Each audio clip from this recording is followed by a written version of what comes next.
So I think I remember the last time I did a Brainfood Live, actually. I had Vanessa Rath had to take over because I was actually It's so I was bad. actually down. Yeah, it was down. Oh, But shame. no problems like this today. Welcome everybody to Yay! Brainfood Live on air, Brainfood on Hi, tour, everybody. actually.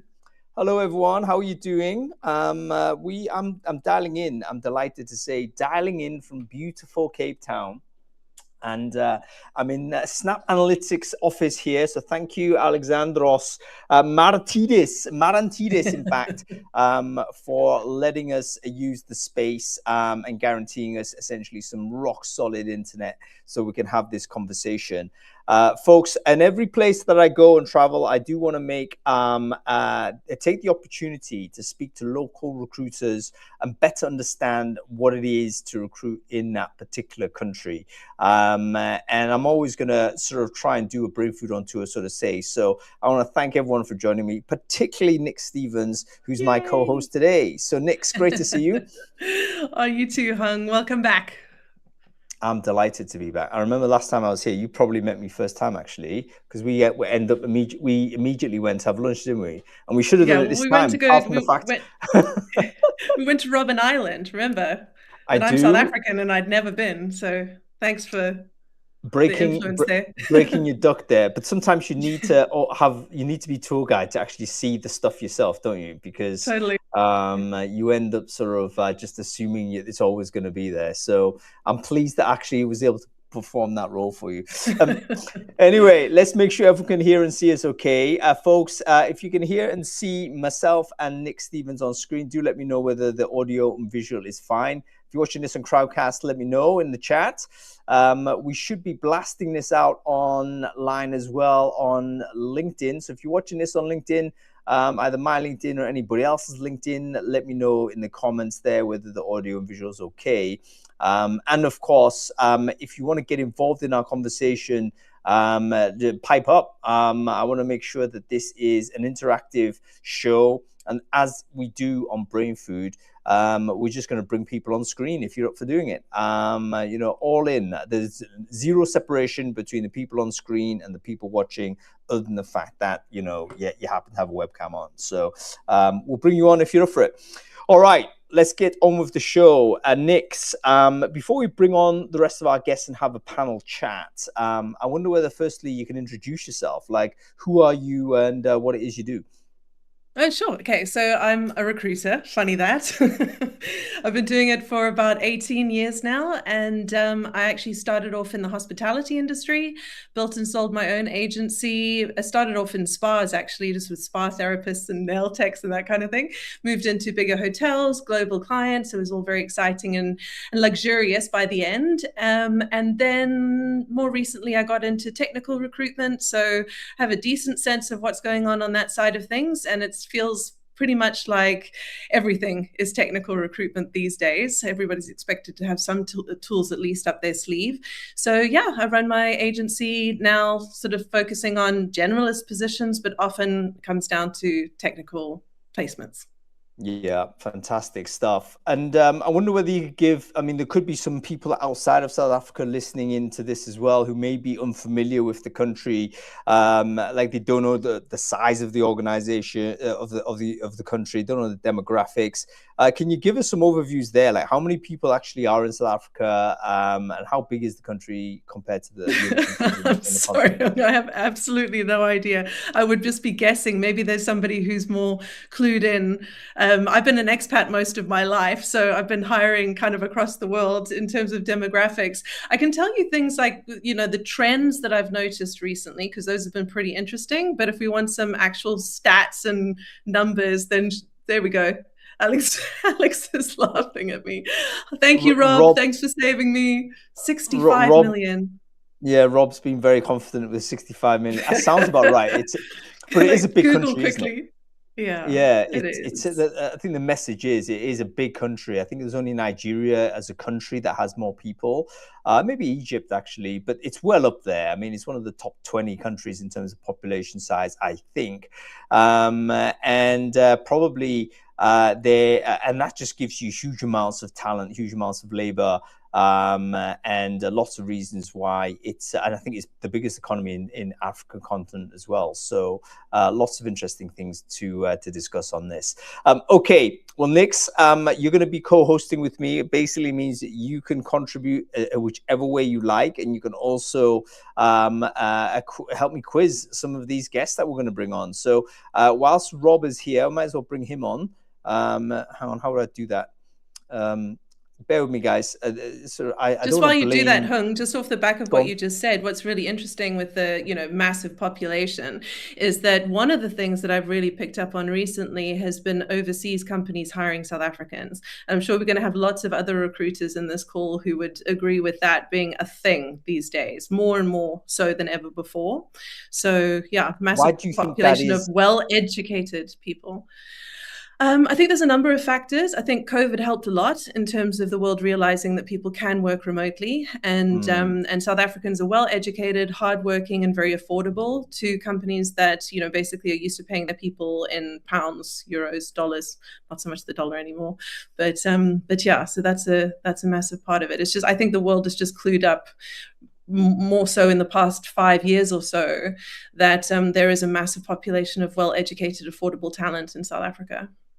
Yeah, I mean that's something that I think all of us, some of the recruitment companies actually have themselves recruited South African workers to be agents for them. Obviously, working same time zone, and yet also, hang on, something's happening here, which is not right. I got to move these people onto stage. Here we go. I tell you what. So I'm blaming Crowdcast a little bit on this because they've tried to be very good in creating new UX for us. But what's happened is that it's just caused a great deal of confusion. But there we go. All right, we've got a bunch of people on screen here, which is fantastic. Let's do some intros whilst we're at it. So Rob, great to see you. So I think you're in London still, aren't you, mate? Actually, no, I'm in Paris. Can't you see out my window? It's very clear you're in Paris, Rob. I'm surprised you're not wearing a beret, mate. All right, Rob, why don't you quickly introduce yourself? Who are you? What it is you do? Hi, good morning and good afternoon, everybody. My name is Rob Malich. So thank you for having me on your Brainfood and Crowdcast. It's wonderful to be here, Hung. So thank you and lovely to meet all you guys. Yeah, what can I say? Being in recruitment, obviously, the Red Eye Holborn Group has been running now for 18 years this year. So we're going into adulthood.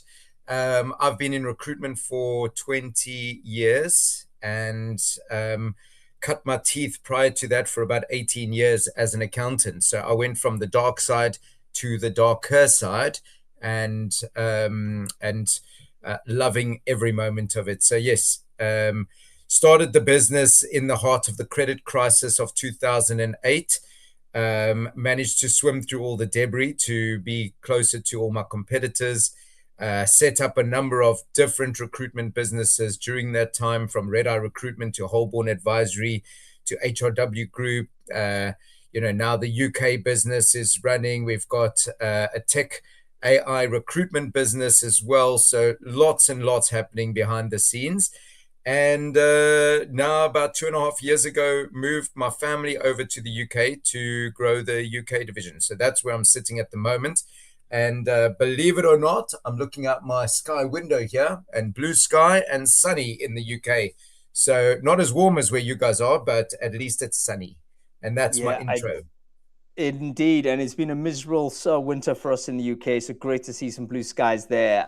Zora, I just want to let you know your camera is not on, so I wonder whether you could fiddle with that a little bit. Let us know whether you can come on with the webcam. But let's go to Megan next. Meg, great to see you. Can you quickly introduce yourself, who are you, what it is you do?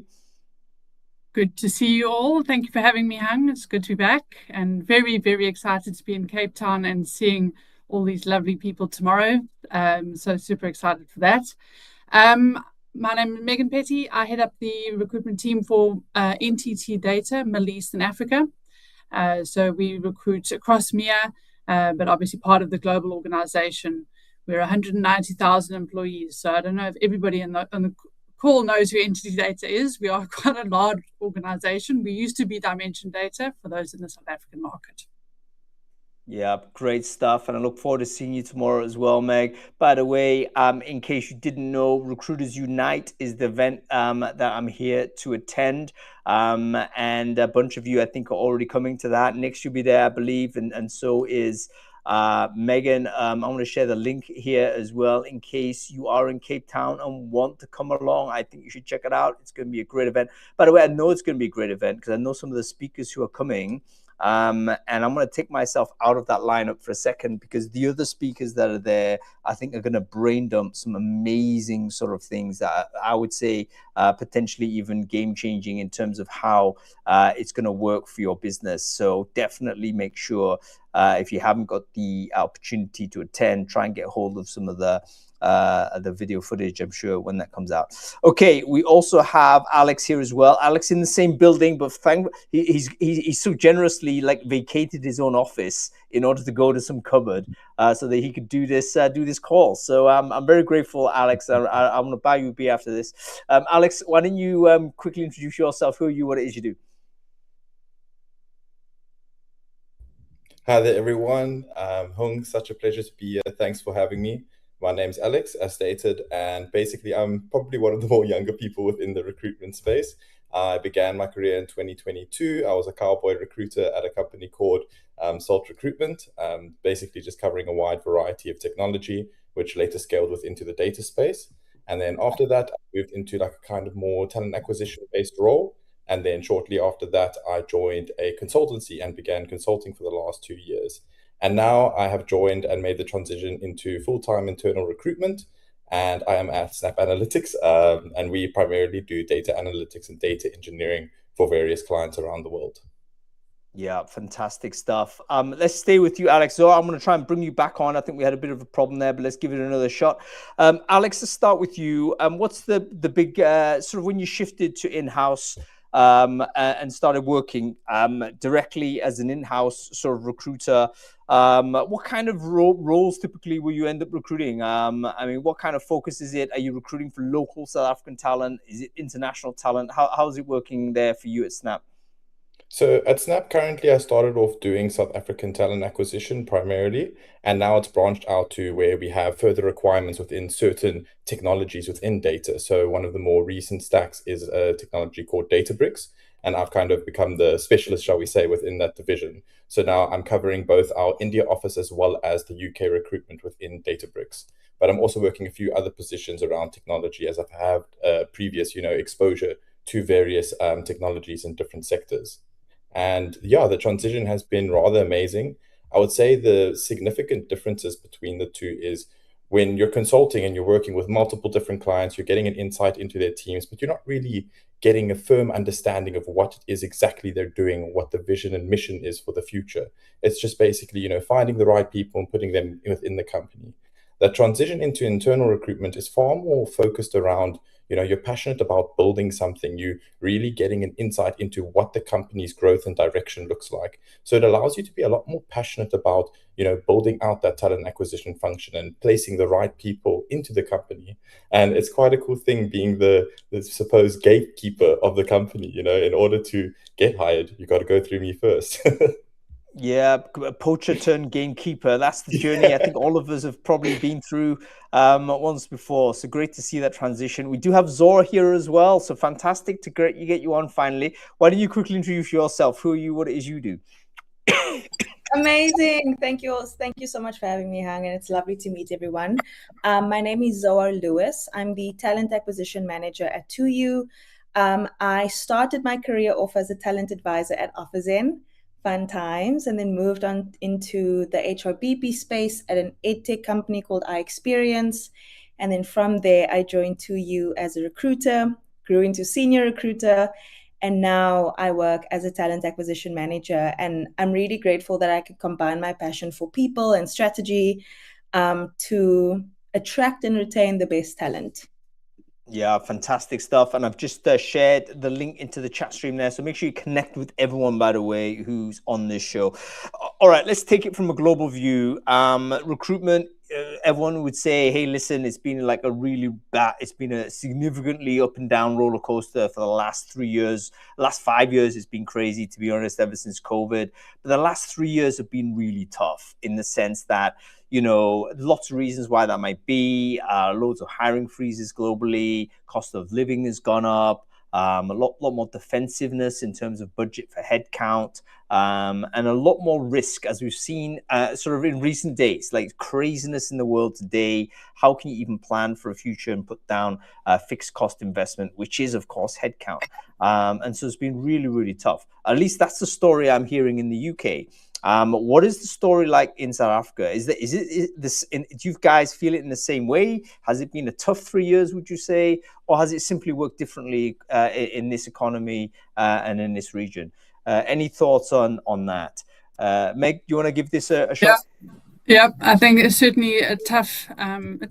The last 3 years, year on year, we've gone down 10-15%. Looking at Rob, he was one of our providers a few years ago. I think our third-party agencies are swearing at us. We send them almost no business because obviously we're internal TA, so we need to do it ourselves.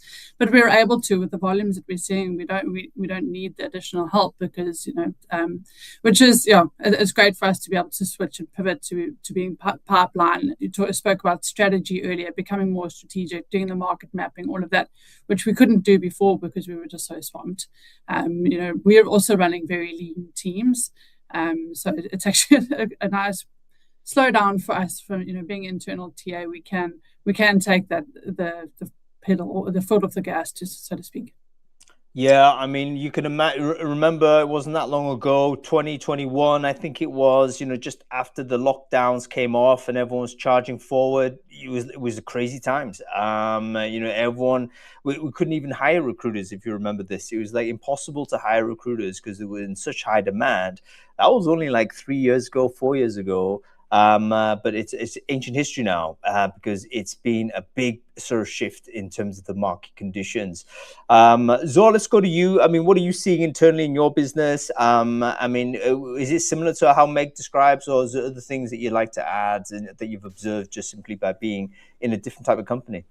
Yeah, of course. So I think it's been quite interesting observing the market in the past few years, 3 years. I feel like there's been a lot of ups and downs. Especially, as the South African businesses, global businesses are going through a lot of change. I feel like when I think back to a year or two ago, my ATS was flooded with applications, right? People just trying to find jobs for themselves to kind of sustain themselves. It was a really difficult time.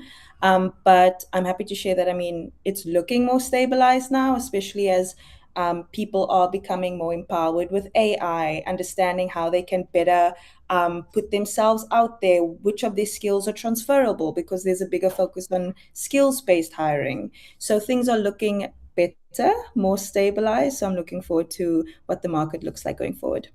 Yeah, that's very positive to hear, that it might look differently in different places. So in terms of the sort of the demand for talent, has that shifted in any way? Like what kinds of people or kinds of skills people are looking for that you could say is different from, let's say, 2-3 years ago? I know AI is generally the main thing, but how does that actually manifest? Are we looking for just general literacy overall, or is there particular specialist skills that are significant? Any thoughts on that, Nix? I mean, maybe you could give us a view. You stole my question. I was literally going to ask that. I was just curious to know from everybody here, like what sort of positions they're hiring now as opposed to what was in high demand, say 3 years ago. Because what I've found in my business and my day to day, there's been this massive shift from everybody wanted an engineer of some kind, like a software engineer or a, the back end, front end, whatever. And now I seem to have a much higher demand for salespeople in marketing, which I think is very interesting, right? It's like businesses need to sell what they've got as opposed to hire more people to build more things. Maybe they're adopting more AI tools. I don't know. I haven't worked it all out, but I'd be very curious to hear what you guys think. Sales is a huge pressure for us. For us, it's not volume. It's a shift in the type of seller. We're looking for different type of salespeople. And it's difficult also for me to kind of gauge what's the market doing versus what our business is doing. We've shifted our business completely. We've gone from a traditional systems integrator, so nuts and bolts of IP, to a full stack. So we're looking for more software based people, because we need to host things in the cloud, which we didn't do before. So our whole business has shifted. So that's also not necessarily defined by the market. So if I can jump in as well, I mean, one of the things that I'm seeing, I'm a mentor to a lot of youngsters, because I found that when I left my articles, I would look left and right, and there was nobody who could guide me on all the roles that were out there and all the prospects. And remembering this was still in the 90s, the irony now is that I'm actually helping my friends that are articled with their kids, and it's making me feel hell of a old at the moment. So that's the part that I'm toying with. But when these youngsters that I'm mentoring come to me and say, what must we study? What must I do? What are the roles out there? What are we, how is the big world looking? And, unfortunately, the roles that were once fantastic positions, like chartered accountants and those formerly glorious roles, I think AI is taking a lot of those type of roles and watering a lot of it down a little bit. And I've got a huge amount of respect to all the CAs out there, chartered accountants. South Africa's run by CAs, which is fantastic. But I'm saying to them, roles like your quants, your maths, your stats, your engineers, there's such a big shortage of those kind of skills. And, when I touched on earlier, Nix, when I said 65 million people, they talk about an unemployment rate of 31 or 32%, which is massive compared to other countries in the world. I can tell you now for free that is not our unemployment rate. That is what the government sees as people who pay taxes. We've got a lot of the spaza shops and informal settlements and people making money and wheeling and dealing and all of that. So it's less about the percentages of unemployment. But, to your guys' point, I know you guys are looking for the salesy type people. And also what I'm finding is, using tech and digital and all of that, it's more about marketing the product and marketing your business out digitally, as opposed to those former salespeople that go knocking on doors as well. So the whole landscape, I find, has changed a heck of a lot. It's interesting you guys say, because I'm connected still to a lot of the technical world, and there seems to be a feeling in the classic software engineering world that actually the market has changed significantly for the worse for them, in the sense that it was only 3 years ago where they could more or less demand any job at any time and had this abundance mindset. Everyone's working very hard to get their attention and inviting them to all kinds of meetups, events, etc., all that type of stuff. But now you're seeing like really highly qualified people are struggling to get opportunities, and they're quite surprised at that. And it just got me thinking: is this the effect that? So artificial intelligence has had effect, I think, in lots of different disciplines, but at the moment primarily within software engineering itself, in the sense that it's transformed the job of software engineering. It's made it that sort of output of code is so much faster. Product features, we're seeing them roll out faster now as users. Like maybe we need less software engineers. Is that what's going on? I mean, do you think that's what's happening? Maybe Alex, you bring you in this because you're in this world as well. So how are you seeing the market? Have you seen the same thing, or am I just imagining this? You know what the thing is? I think the big thing with AI is, yes, it's completely reduced time to delivery entirely. But the big issue that we're seeing in the market at the moment is that AI, people are becoming too reliant on it to do the job for them. Instead of leveraging it and using it to grow their own knowledge and grow their own processes, they're using it as a complete backbone to do everything for themselves, And at that point, it's people have become complacent within software engineering. So they enter these interview processes, they enter these technical tasks, and they can't get it through without using AI. I mean, I've interviewed some candidates this year already, and their eyes are just, I see them looking at the screens. They have these AI chatbots, that are prompting my questions, and they are answered and getting answers and answering it for them. So I believe that AI is a great tool, and it doesn't mean that the human element of software engineering is ever going to go, I believe, because AI is not 100% correct, and it might not ever get to the point that it's going to be 100% correct. But I think candidates and engineers in general need to stop relying on it to do the job for them. Alex, really interesting. Just a little anecdote there. I mean, I'm teaching my kids how to drive at the moment. My boy has got his license. My next one down is getting a license. And she's like, Dad, I need to have the GPS on, the sat nav on. And I'm like, but we're going home. Yeah, I like to have it on. And I said, you've got to learn directions. You've got to learn north, south, east, west. You've got to learn what roads to go. You go this road every day. And it's the same as what you're saying, is that people are looking without seeing. People are relying on things without actually appreciating everything else around there. So I don't 100%. believe it's just the AI and the tech. It's everything in the world that just makes me shake my head, 100%. Can I just say something real quick here, guys? So there's two things here so that I want to explore independently, because I think they're both really important. Number one, candidate usage of AI within interview. I think this is something we need to touch on. But then the second point that I think Alex also intimated, and you as well, Rob, was the effect of AI in atrophying capability without AI. So in other words, you become dependent upon it. And this is something I've been really looking in on, because what happens when AI replaces your ability to think, you lean on it, your outputting is high, and people looking at outputs and thinking, you know what, this guy's doing great, let's reward him for his output. But actually over time, he is degrading his capability, and he's really just a person pressing a button, and the AI is doing all the work. And that's just a deeper philosophical sort of conversation we need to have about direction of humanity. But let's get to that at some point. Let's deal with a more local issue about candidate usage of AI. Is this a problem? And if so, is it centralized in certain jobs? Is it particular roles that have higher amount of this usage? And what are the mitigation factors that you're using to solve this? Alex is doing sort of at the local level, simply eyeballing it and seeing a guy maybe behaving in a way strangely. Have you seen the same? And what are the techniques are you using to detect a sort of overuse of AI in interviews? Meg, you want to go? It's an interesting thing, because we're implementing a lot of AI in our processes, and my personal view is I drive with the GPS on all the time, Rob.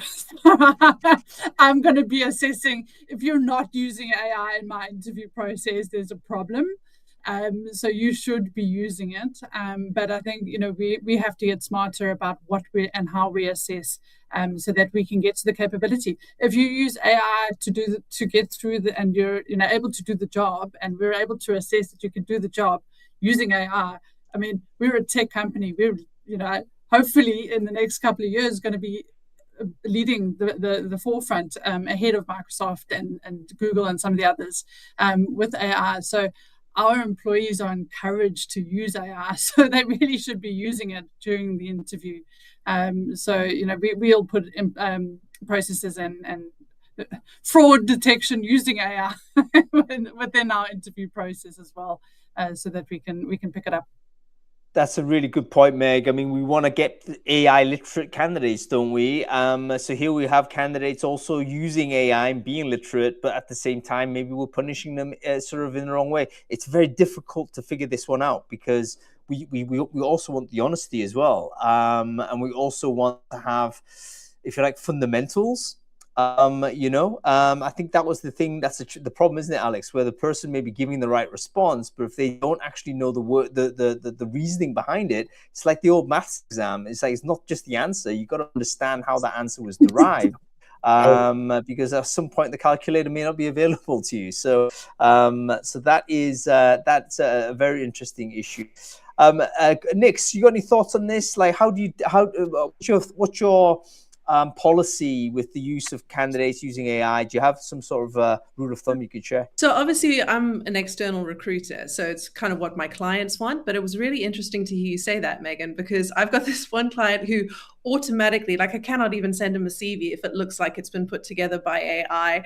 And he's got this assessment that's like a timed assessment. And I sent him this one candidate who used ChatGPT to do it. I didn't know he was going to do that. And he posted it and wrote to me straight away and said, Nix, I did it so quickly. You know, I had 40 minutes, but I did it in like 3. I was just like, oh God, you know, crumble, there go the walls on that candidate. I think it's really specific to the company. And personally, I find it clever in certain instances where people can showcase particular AI skills that are relevant to their role. But there's also this real turnoff that comes from somebody who is, you know, just submitting a CV that's obviously it's even got the emoticons or whatever. You know, it's like, come on, you know, where's the human? Because we are still hiring people, right? So it's that whole EQ, IQ thing, and where the balance lies in between. And I think that AI can take a lot of the kind of warmth of the human being, which is what I'm ultimately looking for my clients. Yeah, really good. So, any other thoughts? Go ahead, Rob. I'd love to share my thoughts. I'm going to pick on Meg for this one. Actually, I'm going to say that, you know, you mentioned earlier, and I mentioned one of our one of our big banking clients as well. I mentioned earlier that I deal with these big corporates, and all of them, to Meg's point, are using recruiters less and less and less. One of the big banks said to me the other day they placed 3 times using recruiters over the last 12 months. They're utilizing the whole internal recruitment department. And believe it or not, I love hearing that, because that means that they're making the internal guys a lot more efficient. Yes, it does take work away from us external recruiters, but it smartens us up. And I don't believe AI is, to your words, Hung, atrophying our brains. In my opinion, it makes me think a little bit further. So as an example, as a recruiter in London, I don't know any of the companies in London. So I will say to a ChatGPT, please, can you give me companies in the UK that are similar to a company that does XYZ in South Africa, take Data or NTT. Give me companies that are similar to those in the UK. Give me similar sized companies, similar type of outputs, etc. Then it lists all those companies. Then what I do is I go back to the AI tool that we use, which for all you guys out there is onerecruit.ai. We then advertise the roles. It comes through into the system. It then does the matches of those CVs to the job description, narrows it down for us. That's when the human element comes in. We're still human to go through it. But it just, in my opinion, is a time saver. It's not saving us on anything other than time, so that we can focus on the more important things. And that is why we use the One Recruit systems or the Chat GPTs or anything within that AI space. I mean, a day doesn't go by anymore that you don't mention the words AI. You know, it's part of us, and it's going to be part of us. So if you don't embrace it, you're going to be left behind. But to your point earlier, don't let it atrophy you. Make it think, or get you to think further.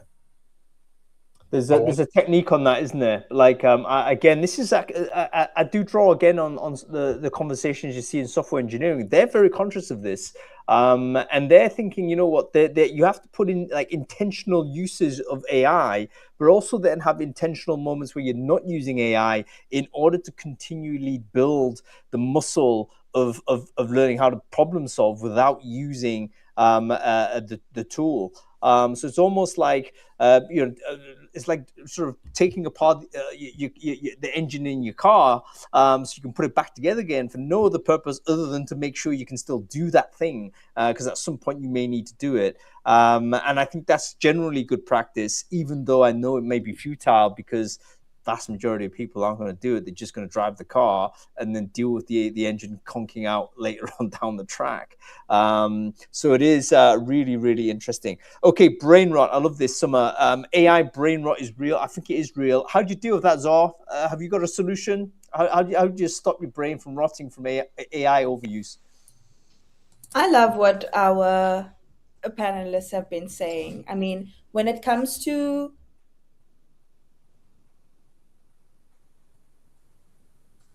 the strategic thinking you need to do when you are reviewing profiles, when you are feeding back to your hiring managers what you are seeing in the market. There's a real beauty in honing down on the strategy. And so even when I'm putting something into ChatGPT, kind of speeding up the process for myself, I just make sure that it actually speaks to what I'm trying to say. And so I hope that is a good way that I avoid brain rot. Yeah, really good share of the techniques. Or how about you, Megan? Any techniques? We are pro AI. Let's be clear on that. We want to use it, encourage the uses, etc. However, we're also aware there is such a thing where our brains can actually cease, or at least stop using sort of our thought, sort of our cognitive power. How do we make sure that doesn't happen for us? I think it's there's a couple of things that are jumping around, but whenever I think of AI and when I think of recruitment, I often think of my oldest child. He's 12, and is very tech savvy. Let's call it that way. But so he's using ChatGPT, and I'm teaching him how to use it to help him create. I'm actually waiting for him to send me a demarcation so I can help him do a mock quiz. But it's that staying curious as well as like how can he learn using AI, and then reading elsewhere. He's a voracious reader, and loves sort of there's a fantasy, loves all the fantasy things. So it's using different parts of your brain. And I think that's also something that I personally do is getting creative outside of the workplace as well, to build different parts of my brain and using my hands and doing those connections and all of those sort of things. But reading for me is a big one. And so that's how I prevent it. I love that, Megan. Let's not forget we are embodied intelligences, folks. And there's all kinds of ways in which and AI currently isn't, it's just software in a box or distributed across a number of boxes.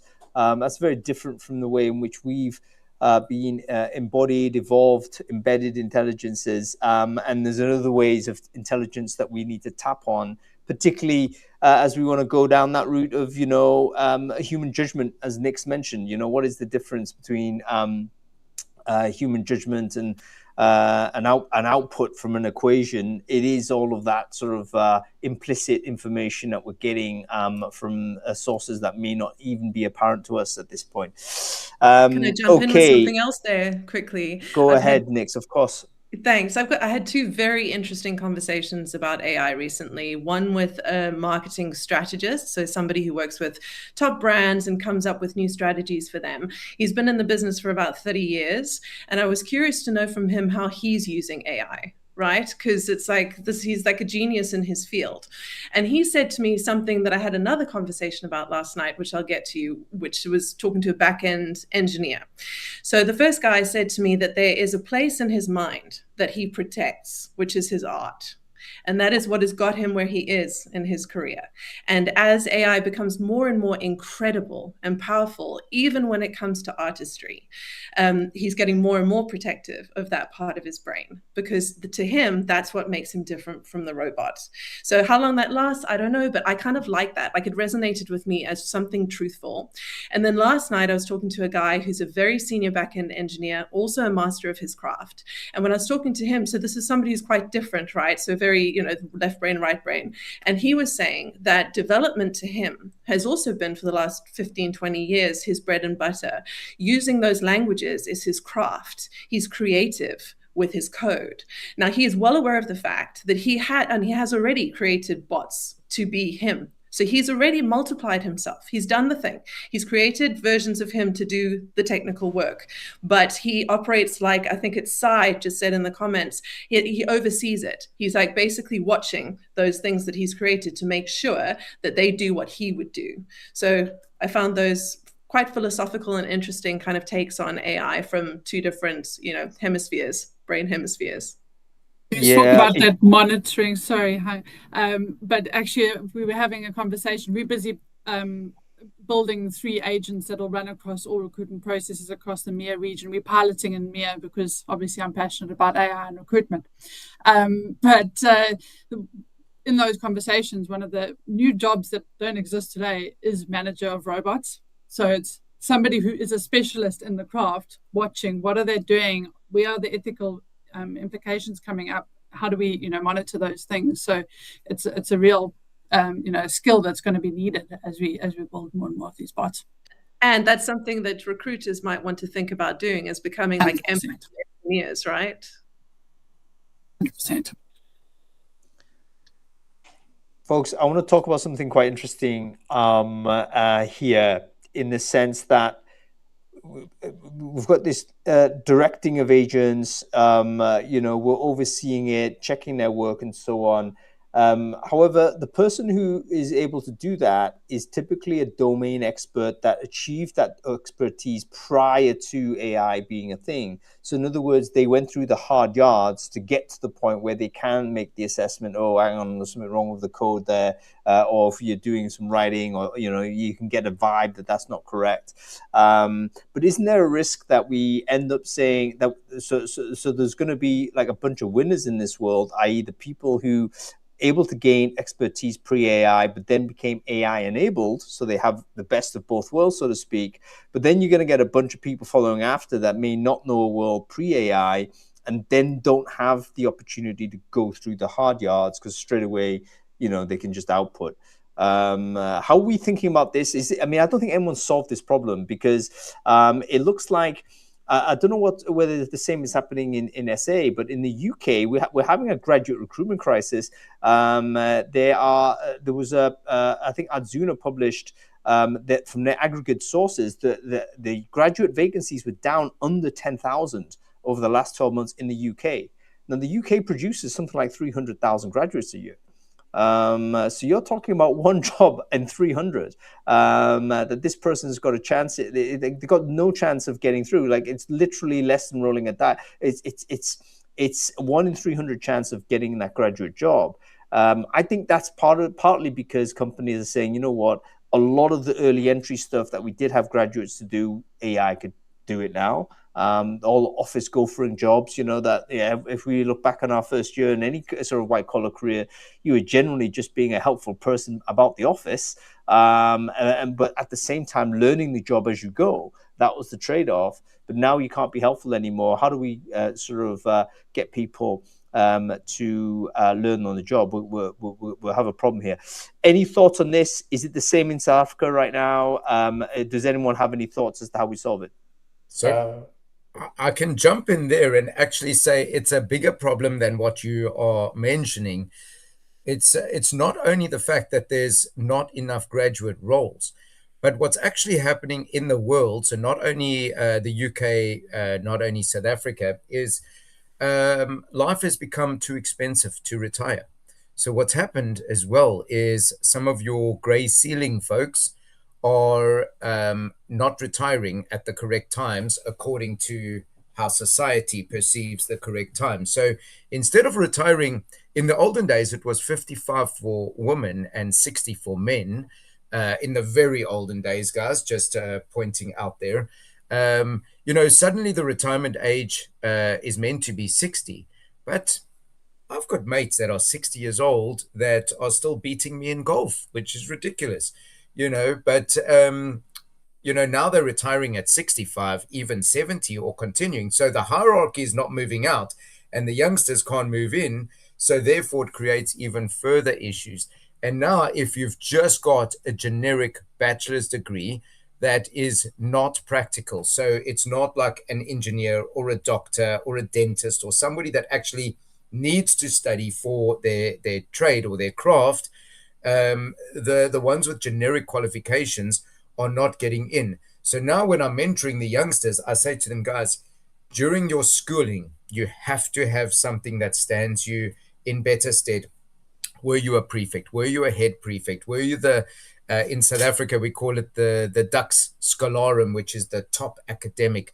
Were you provincial sports player that shows that you've worked hard and excelled to do something else? And those are the things that stand you in better stead as a young graduate than just being average run of the mill. So it's a bigger problem than you might imagine, because there's not a lot of roles for these young graduates.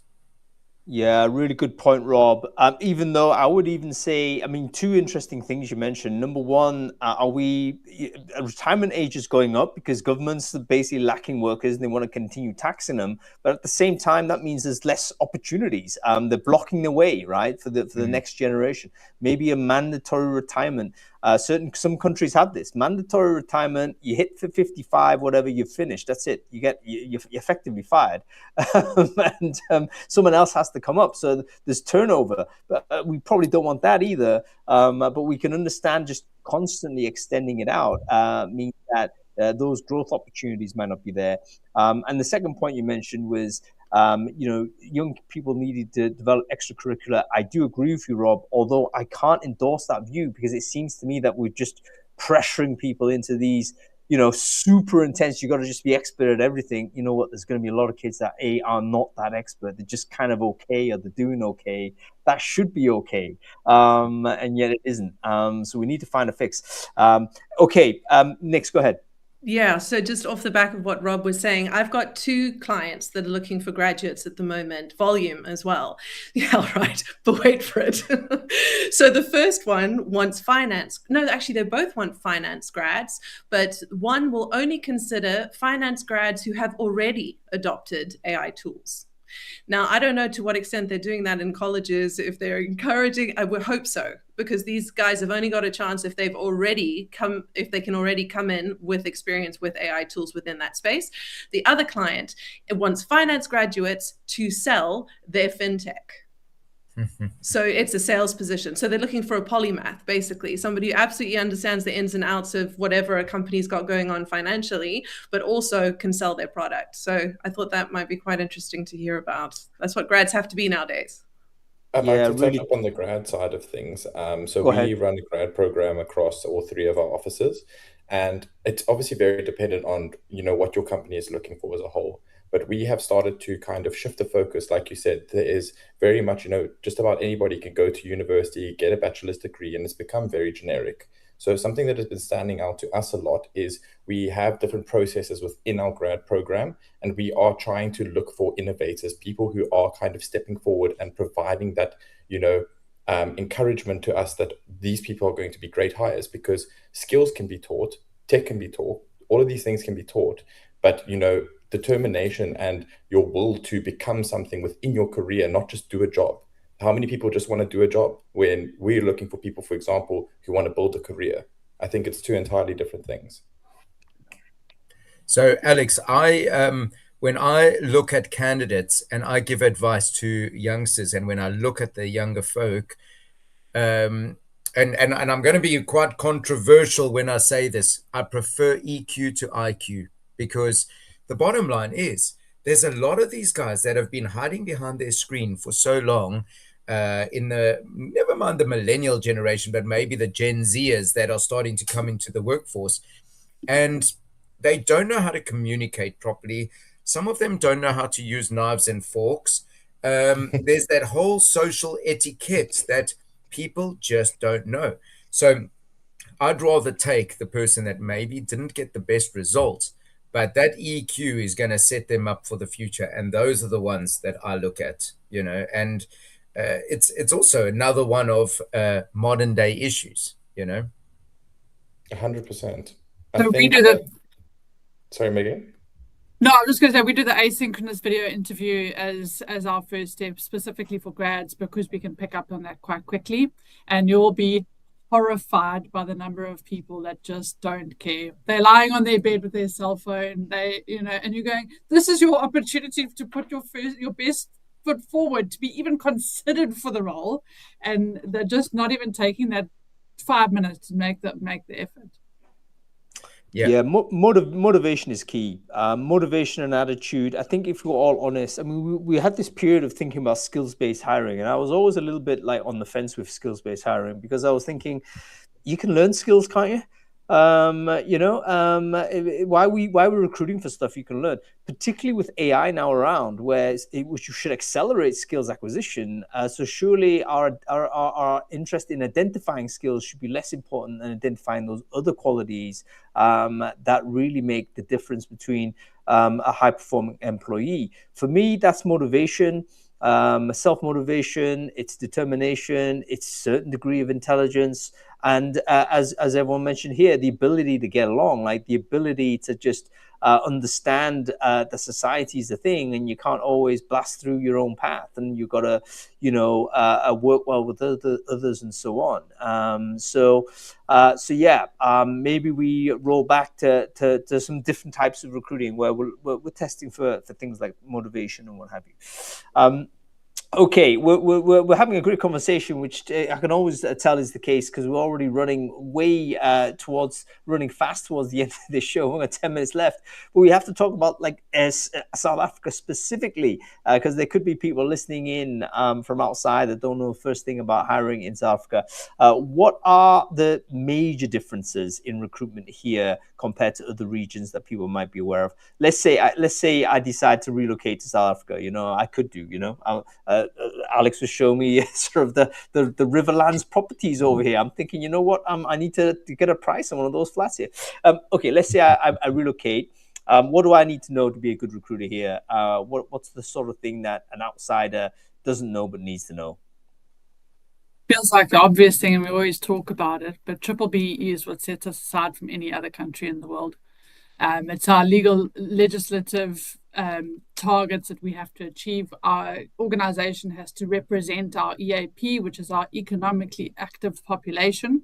Our global counterparts always look at our especially our leadership team, and they go, "Oh, so they're so diverse." And we go, "Well, we're kind of legally instructed to look like that," but it is something that we consider with every single hire that we make.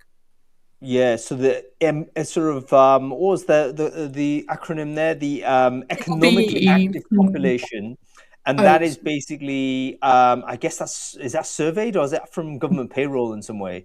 So does the government sort of take things like gender and ethnicity data? So that's collected, so they can track who is economically active, and they can basically give you a number or a percentage as to what that looks like. Yeah, interesting. Is that ever adjusted? Because it seems to me that it needs to be for quite real time, because that obviously is going to change over time. So how is it actually updated? Does anyone know how that's calculated? Is it once a year it's updated? Sorry for interrupting there. Correct me if I'm wrong. Your BEE status as an organization with South Africa also directly affects what type of companies can engage with you and what type of vendors and things can also engage with you. Right. Mm. So we are asked all the time for our BEE status, which we are level 2, broad-based Black economic empowerment, which means that we are 51% or more Black female owned. And so that is one of the requirements, and you've got to be better than a level 4 in South Africa, so level 1, 2, and 3. But I also don't think that that's the be all and end all. So as a South African living in London and commuting to South Africa, I am finding a heck of a lot of South Africans with great experience that are looking to relocate back to South Africa, with a caveat that it's mainly to Cape Town or the better run areas of South Africa.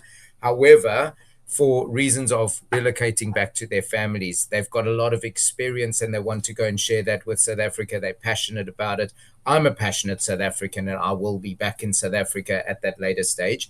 And it's great for the brains to come back to South Africa. Everybody focuses a lot on the brains leaving South Africa, and I don't necessarily think that's a bad idea, in that they're getting that great international experience and they come back with different nuances as well. So I think South Africa, watch this space over the next 10 or so years. I think it's going to go through some formidable changes, and I'm quite excited about that, to be honest.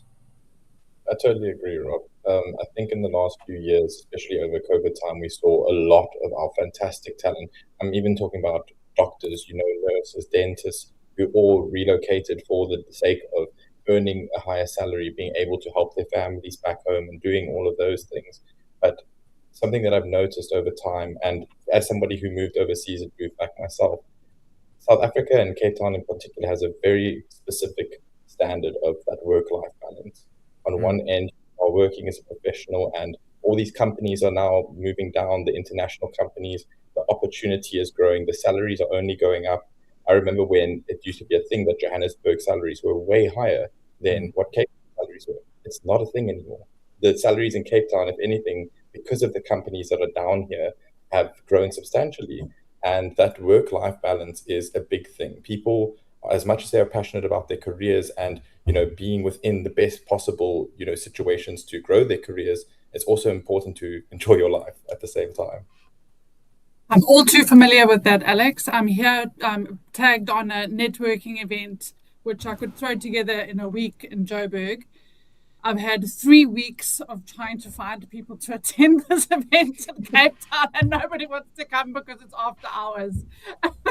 And they're all in the cloud space who are being paid AWS salaries, and we cannot compete. So yes, I'm very familiar with the Cape Town lifestyle. But, to throw a spanner in the mix here, I've done this calculation for people. Everybody says, wow, earning pounds is amazing. And what I actually say to them, guys, and this is the spanner, is that in South Africa, you have got the opportunity to earn more money converted to pounds as well. As an entrepreneur, it's a lot more entrepreneurial in the society. So people, their jaws drop when you say that, because there's a lot of investment in South Africa. There's a lot of money in South Africa, and we forget about that aspect and only focus on the few areas, the problem areas. But South Africa is a wonderful place with a wonderful culture, with wonderful people, and there's a huge future there. And our government also supports entrepreneurship. Our government puts certain things in place as a private business owner, for example, that completely reinforces you to succeed. Where, for example, I'm not too sure about the exact entrepreneurial legislation within the UK, but I know that the tax brackets are a lot higher. Correct.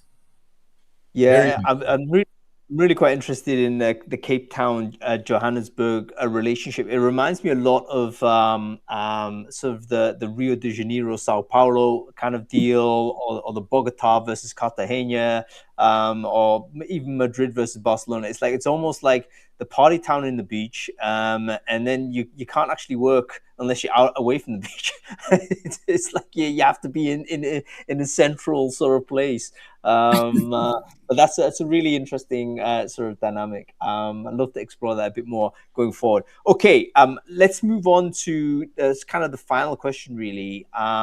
If you're addressing sort of a recruiter that is in South Africa today, and they want to future-proof their career, they want to sort of be still doing the job in 5 years at high level of success, what's the advice you would give that person that they should do? Is there one thing in your mind that would be that they should be doing today? Let's go with you, Nix. Relationships. Be a good human. EQ. That's what's popping out on top of the robot all the time. So yeah, if you got away with being a bit of an asshole at work before, you need to change your whole situation, because it's going to be, I think it's the people who network and care about relationships that are going to survive across the board, but for recruiters especially. Yeah, absolutely true. I think those relationships, trust relationships, you got to have more of those. If you could count the number of trust relationships if you have in your life, if you could times that by 2, I guarantee you professionally, you're going to go much further than you would otherwise. Great observation, Nix. Rob? Our mantra at our workplace is A, be human, and B, have fun. And, life throws you curveballs. Just have that human element. So it mimics what Nix was saying as well. It's just go out there, put yourself out there. Don't hide behind the screen. Be a person, be a human, and you will go a lot further than most people at the moment. There's a bullet point in my slide deck tomorrow called conspicuous human, Rob, which is exactly this point. It's like you have to be not only human, but obviously so. So don't be just a person cranking out AI generated slop and throwing it out there. You got to just be human and be upfront about it. Zoa, you got a bit of a tip for this person for the next 5 years? Absolutely. I would say lean on your community. I mean, word of mouth goes so far, especially in South Africa. So lean on your community. Be curious about what's out there. If you have an opportunity to upskill, learn something new, go for it. That is my advice. No, great advice. And there's a great community in South Africa for recruiters. Let's go and like support that. Go and join these communities, go to these events and contribute to them. Don't just be a lurker, you know, go and be a contributor there. Great stuff. So Alex, your thoughts? I think to be a great recruiter in South Africa is to consider the history of South Africa as well. We've been through a lot as a country, and trust is at the foundation of everything that we do. So whether you're internal, external, if you're sales driven, if you're not sales driven, the most important thing to remember is that we are people working with people. We have the livelihoods of people in our hands. And, as much as we're trying to achieve and reach a certain point, we can do that without being immoral. So stay transparent and be true to you as a person within this industry.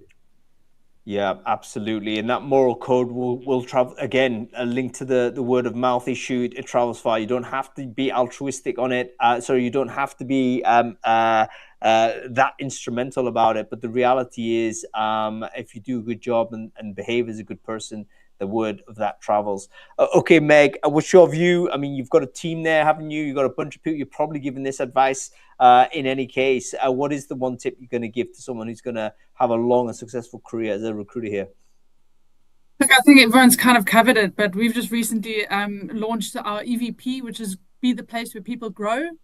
And I think that kind of covers everything. It's growing by learning through what we have available, through YouTube videos, through networking, but then being that place for other people to grow. So it's, spread the love as well. So if you learn something, share that. And, that helps to also grow the people around you. Yeah, really good point. If you help others, in fact, that's one of the best ways in which you could grow everybody, Don't underestimate how far that goes. You grow as you help others grow. Okay, fantastic stuff. We have to leave it there because time is pressing. It is 3:00 in Cape Town as well. So that's time to clock off, isn't it? So it's time to go. But folks, listen, it's been great having a chat with you. I'm going to be here in the city for another couple of days. I'm looking forward to connect with many people as we can. If you're going to Recruiters Unite tomorrow, make sure you come up and say hello to us. I look forward to connect with everyone there. And thanks so much for the education so far on what it is to hire in South Africa in 2026. Hope you've enjoyed the show, everybody. Thanks for watching. Thanks our wonderful panelists, Nick Stevens, Rob Malik, Zor Lewis, Alexandros Marantidis, Megan Petty. Great to have you on the show. Thank you. Thanks. See you all tomorrow. Cheers, guys. See you tomorrow.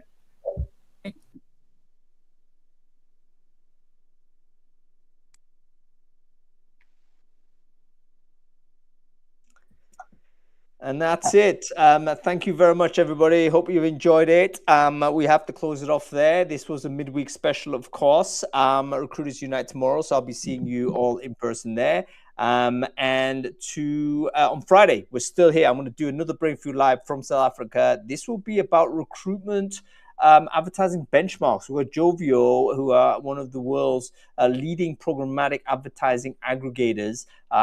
So they've got like millions of data points with regards to job advertising, and they're going to tell us exactly how it is to get the right results when you're publishing a job ad. Make sure you join that show. You can follow the channel, by the way. If you're interested in this type of conversation, you'll be updated every time we go live. Okay, that's it. I'll see you later. Thanks for watching.